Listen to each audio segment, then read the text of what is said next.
శుక్లాంబరధరం విష్ణుం శశివర్ణం చతుర్భుజం ప్రసన్నవదనం ధ్యాయేత్ సర్వవిఘ్నోపశాంతయే అగజానన పద్మార్కం గజానన మహార్నిశం అనేకదంతం భక్తానాం ఏకదంతం ఉపాస్మహే. ఓం గం గణపతయే నమః.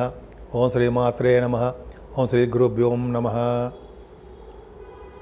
మా ఆది ఆశ్రయాలను చూస్తున్నటువంటి మీ అందరికీ, అలాగే విదేశాల్లో కూడా ఉంటూ నన్ను ఎంతగానో ప్రోత్సహిస్తూ నాకు ఫోన్లు చేస్తూ నిరంతరము నన్ను డౌట్లు అడగడం, మీరు ఫాలో అవ్వడం అనేది చాలా బాగుంది. మీ అందరికీ పేరు పేరున నా హృదయపూర్వక నమస్కారాలు. అలాగే మా ఆది అస్ట్రాలజీ తరపు నుంచి నేను మీ వాడ్రేవాది నేను చెప్తున్నాను. నేను వాడ్రేవాది, నేను ఆది అస్ట్రాలజీ నుంచి మాట్లాడుతున్నా. సో ఈ మన జాతకాల గురించి చెప్పుకుందామండి. ఇప్పుడు మనం కుజుడు గురించి చెప్పుకుందాం, వక్రగతిలో కుజుడు గురించి చెప్పుకుందాం. చెప్పుకునే ముందర ఏంటంటే, మీ జాతకాలు చూపించుకోవాలన్నా, లేదా పెళ్లి సంబంధాలు ఉంటాయి, కొంతమంది మ్యాచెస్ ఉంటాయి కదండి, మ్యాచింగ్ అది కావాలన్నా తప్పకుండా మేము చెప్తాము. ముందర అన్నిటికన్నా ముఖ్యం ఏంటంటే మీ date of birth, time of birth. అంటే టైమ్ ఆఫ్ బర్త్ అంటే మీరు ఎప్పుడు పుట్టారు, మీ ఏ సంవత్సరంలో పుట్టారో అలా ఆ date of birth, time of birth, place, main important place కూడా అండి. ఆ ప్లేస్ ఆఫ్ బర్త్ కూడా ఉంటే చక్కటి ఫలితాలు వస్తాయి. మీరు ఉద్యోగం కానీ, లేకపోతే వివాహం అవ్వాలన్నా, లేకపోతే ఎప్పుడు ఉద్యోగం వస్తుందని కానీ, ఎప్పుడు వివాహం అవుతుంది, అదే శుభకార్యాలు ఎప్పుడు చేస్తాము, మా ఆదేశాల తరపున నేనే చెప్తూ ఉంటానండి ఎక్కువగాను. ముఖ్యంగా మీరు ఫోన్ చేసినప్పుడు నేను ఫోన్ ఎంగేజ్లో ఉన్నా, నేను షూటింగ్స్లో ఉన్నప్పుడు కొద్దిగా ఫోన్ ఆఫ్ చేస్తూ ఉంటాను. వాటిలో ఉన్నా మీరు ఏమనుకోవద్దు. మీరు జనరల్గా మెసేజ్లు పెట్టండి. మెసేజ్లు పెడితే వాట్సాప్లో నేను తప్పకుండా చూస్తాను. మళ్ళీ నేను ఇమ్మీడియట్గా రెస్పాండ్ అవుతాను. మీకు ఫోన్ చేసి మరి మీకు ఏం కావాలి, మీరు ఏం కావాలనుకుంటున్నారో, మీరు ఏం తెలుసుకోవాలనుకుంటున్నారు అనేది డిస్క్రిప్షన్లో మీరు రాస్తే నాకు అర్థమైపోతుంది. సో ఈ విధంగా మనం జాతకాల్లో చూసుకోవచ్చండి. మెయిన్ ఇప్పుడు ఏంటంటే మనం తెలుసుకోవాల్సింది కుజుడు యొక్క వక్రగతి అండి. వక్రగతిలో ఉన్న కుజుడికి బలవంతుడవుతాడు. అసలు ఏంటి, ఎలా ఉంటుంది అంటే, మనకి డిసెంబర్ 7వ తారీఖు 2024 ఈ సంవత్సరం నుంచి వచ్చే సంవత్సరం వచ్చే సంవత్సరం 20వ తారీఖు జనవరి 2025 ఈ 45 రోజులు ఉంటాడండి. ఈ 45 రోజులు కూడా కర్కాటక రాశిలో కుజుడు వక్రగతిలో ఉంటున్నాడు. వక్రగతిలో ఉంటున్నాడంటే ఇంతకుముందు నీచ స్థితిలో ఉన్నాడు, ఇప్పుడు వక్రగతిలో విపరీతమైన బలవంతుడుగా ఉంటాడు. కొన్ని రాశుల వాళ్ళకి దోషాలు ఆపాదిస్తాడు, కొన్ని రాశుల వాళ్ళకి విశేషమైన యోగాలు కూడా కలిగిస్తూ ఉంటాడు. సో ఈ 12 రాశుల వాళ్ళకి కుజుడు యొక్క ప్రభావం ఎలా ఉండబోతోంది, 12 రాశుల మీద ఎలా ఉండబోతుంది, 12 రాశుల వాళ్ళకి ఎలా ఉండబోతోంది మనం తెలుసుకుందాం. అంతకంటేనండి, మీకు జరుగుతున్న దశలు అనేది చాలా ఇంపార్టెంట్. ఆ దశల ప్రకారమే మెయిన్ జరుగుతుంది. ఈ కుజుడు వక్రించకపోయినా, దిగ్బలత్వం ఉన్నా ఏమవుతుందంటే ఆ ఫలితాలు ఉంటాయి. కానీ మన రిఫ్లెక్షన్, మనకు జరుగుతున్న దశలు, మనకి జరుగుతున్నటువంటి దశలు, అలాగే మనకు జరుగుతున్నటువంటి గోచార ప్రకారం ఎలా ఉంటుంది, ఈ రెండు యొక్క కాంబినేషన్ ప్రకారం మనం చూసుకుంటాం. అప్పుడే చూస్తాం. మెయిన్ దశల మీద ఆధారపడి ఉంటుందండి మనకి ఏ దశ జరుగుతుంది అవన్నీ కూడా. సో ఇవన్నీ కూడా మెయిన్ ఇంపార్టెంట్ చూసుకోవాలి. కుజుడు అనేవాడు బలవంతుడు అవుతున్నాడు. 45 రోజుల పాటు అక్కడ దిగ్బలత్వంలో దిగ్బలత్వం కాదు కానీ అక్కడ ఉండిపోయాడు, కర్కాటక రాశిలో ఉండిపోయాడు.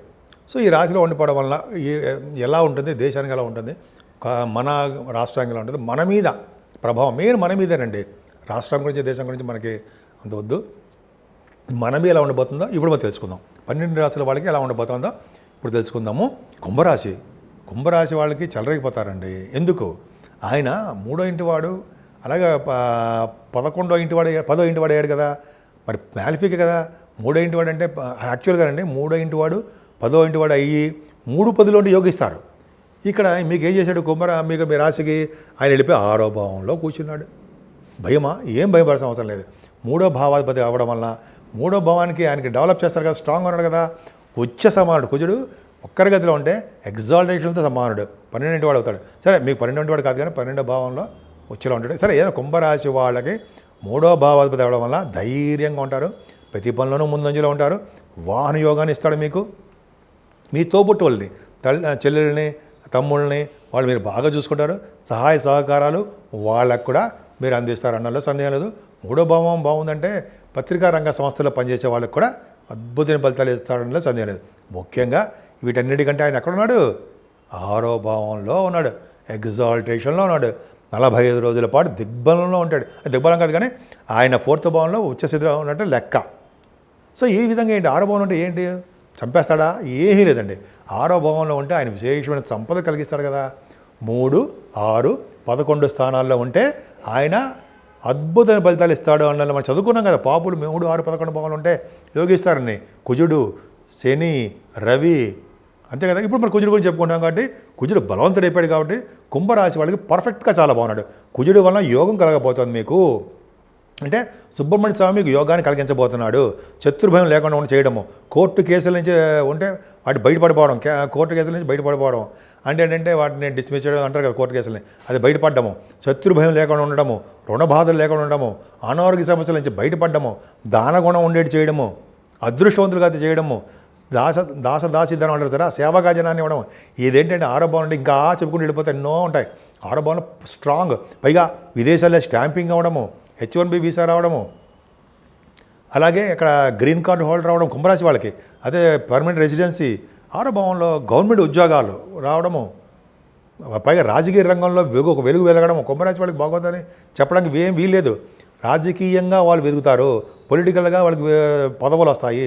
వాళ్ళ వాగ్దాటి ఎప్పుడు చెప్తే వాళ్ళ స్పీచెస్ ఇస్తుంటారు సరే, ఆ స్పీచెస్ ప్రజాదరణ సామాన్యమా నేను చాలా తక్కువ తెలుసు నాకు, ఇవన్నీ నేను ఏ పార్టీకి చెందినవాడిని కాదు చెప్తున్నా. కుజుడు యొక్క ప్రభావం రాజకీయ నాయకులు కూడా మంచి వెలుగుతారు, పదవులు కూడా వస్తాయి కదండి, గవర్నమెంట్ ప్రొఫెషన్లో ఉంటారు. మా బాబు చెప్పుకుంటే చాలా ఉంటుంది. 6వ భావం అంత స్ట్రాంగ్నెస్ ఇంకే భావానికి ఎవడు కుజుడు అంత బాగున్నాడు. సరే, మరి భాగ్యస్థానాన్ని చూస్తున్నాడు కదా, మరి భాగ్యస్థానం చూస్తే మరి ఏమి ఇవ్వాలి? ఆయన భాగ్యాన్ని వృద్ధి చేయాలి, అంతేనా? చేస్తాడు. పైగా మీరు రియల్ ఎస్టేట్ రంగంలో ఉంటే ఖచ్చితంగా మీరు సక్సెస్ అవుతారు. భూముల వలన మీకు లాభాలే వస్తాయి, అలాగే అపార్ట్మెంట్స్ వలన మీకు లాభాలే ఉంటాయి. అవునా? ఖచ్చితంగా భాగ్యస్థానం అంటే మీరు పెరుగుతారు, డెవలప్మెంట్స్ ఉంటాయి, మీరు పెరుగుతారంటే భూములకు విలువ పెరుగుతుంది. అంతేకాకుండా విదేశీ సంపద వస్తుంది, ఫారిన్ కంట్రీస్ వెళ్తారు, ఉన్నతమైన విద్య సంపాదిస్తారు. మీరు కుజుడు కార్యకర్తలు ఉంటే వ్యాపారాభివృద్ధి, ఎలక్ట్రిసిటీ, ఎలక్ట్రానిక్స్, కమ్యూనికేషన్స్ చెప్పుకున్నాం కదా. కుజుడు కార్యకర్తలు సాఫ్ట్వేర్ రంగాలు, తర్వాత ఇంకా చెప్పాలంటే మీరు ఫార్మా రంగాలు, ఇంకా చెప్పుకుని వెళ్ళిపోవచ్చు. ఈ రంగాల్లో అన్నిటి కూడా భాగ్యస్థానము వృద్ధి అవుతుంది. మరి 10th హౌస్ లాడేడుగా, 10th హౌస్ లాడు 6వ భావంలో ఎగ్జాల్టేషన్లో ఉన్నాడు. అంటే మీకు శత్రుభయం లేకుండా మీకు బాగుంటుందండి. మరి దశమస్థానంలో ఉన్నాడు కాబట్టి శత్రువుల ధన సంపాదన ఉంటుంది, ఉద్యోగ భద్రత. 10th హౌస్లో లార్డ్ స్ట్రాంగ్గా ఉన్నాడు కదా, ఉద్యోగం ఇచ్చి తీరుతాడు. గవర్నమెంట్ ప్రొఫెషన్లో ఇచ్చి తీరుతాడంటే మీకు కష్టపడి చదివితే మీ జాతక ప్రకారం ఆ స్థితిలో ఉంటే, ఆ స్థితిలో అంటే ఏంటంటే మీరు చదువుతూ ఉంటే ఇంటర్వ్యూస్కి వెళ్తున్నా మీరు గవర్నమెంట్ జాబ్స్ కానీ, సివిల్ సర్వీసెస్ కానీ, ఇంకా ప్రభుత్వ రంగాల్లో సంస్థల్లో మీరు ట్రై చేస్తారు. వాటి కానీ మీరు ఎక్కడ ఉన్నా సరే, ఏ ఉద్యోగం చేస్తున్నా 10th హౌస్ లార్డ్ బలంగా ఉన్నాడు కాబట్టి ఉద్యోగ భద్రత ఉంటుంది, ఉద్యోగం పోదు. ఉద్యోగం ఆల్రెడీ చేస్తున్న వాళ్ళకి ప్రమోషన్స్ వస్తాయి. ఇలా చెప్పుకుంటూ వెళ్ళిపోతే ఎన్నో ఉన్నాయండి. కుజుడు కుంభరాశి వాళ్ళకి 6వ భావంలో ఉండడం వలన డిసెంబర్ 7వ తారీఖు నుంచి వాళ్ళకి ఏది పని తలపెట్టినా ఆ పనిలో విజయం సాధిస్తారు. ఇప్పుడు మనం రెమెడీస్ గురించి తెలుసుకుందామండి. కుజుడు అనుగ్రహం 12 రాశుల మీద కలగాలి, అవునా? ఇప్పుడు కుజుడు కొన్ని రాశులకి యోగాన్ని, కొన్ని రాశులకు అవయోగాన్ని కలిగిస్తున్నాడు కదా. ఈ స్ట్రాంగ్గా ఉండడం వలన, ఆయన అంటే కుజుడు స్తంభన వలన, కుజుడు యొక్క రెట్రోగేషన్ వలన కొన్ని రాశులకి ఇబ్బంది కలిగిస్తున్నాడు. అది ఇబ్బంది అంటే మరీ ఇబ్బంది కాదు, కానీ కుజుడు యొక్క అనుగ్రహం కలగాలి కదండి. మనందరూ అన్ని రాశుల వాళ్ళకి మనందరికీ బాగుండాలి కదా మనందరం, అవునా?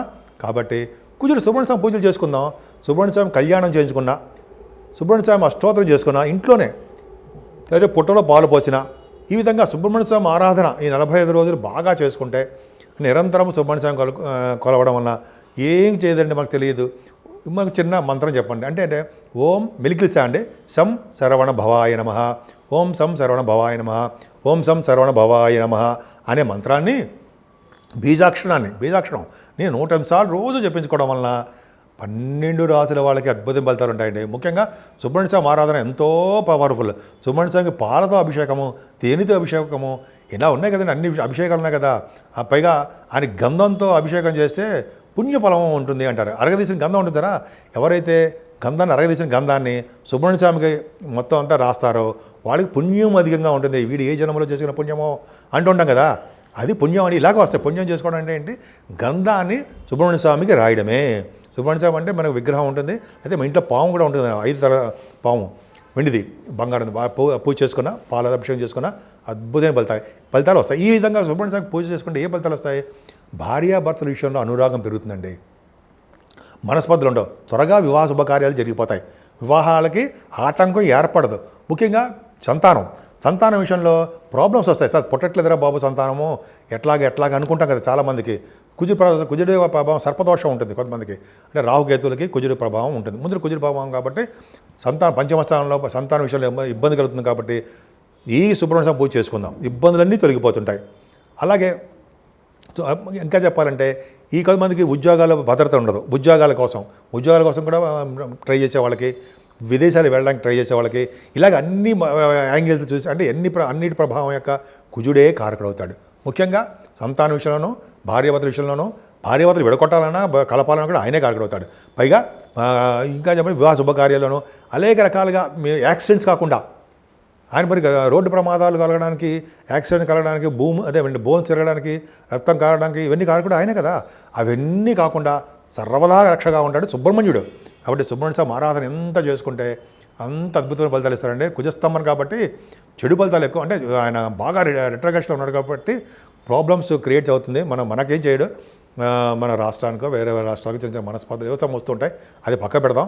12 రాసుల వాళ్ళకి బాగుండాలని, అద్భుతంగా ఉండాలని, ఇటు యోగం చేసినా యోగం చేయకపోయినా కుజుడి యొక్క ప్రభావం వలన, కుజుడి యొక్క సుబ్రహ్మణ్య స్వామి ఆరాధన వలన 12 రాసుల వాళ్ళకి ఆయన యొక్క చల్లని చూపులు, ఆయన యొక్క దీవెనలు కలగాలని, ఆయన దీవెన వల్ల మనందరం సుఖ సంతోషాలతోటి, ఆయుర ఆరోగ్యాలతోటి ఎప్పుడూ అద్భుతంగా ఉండాలని, ఉంటారని నేను మనస్ఫూర్తిగా కోరుకుంటున్నాను.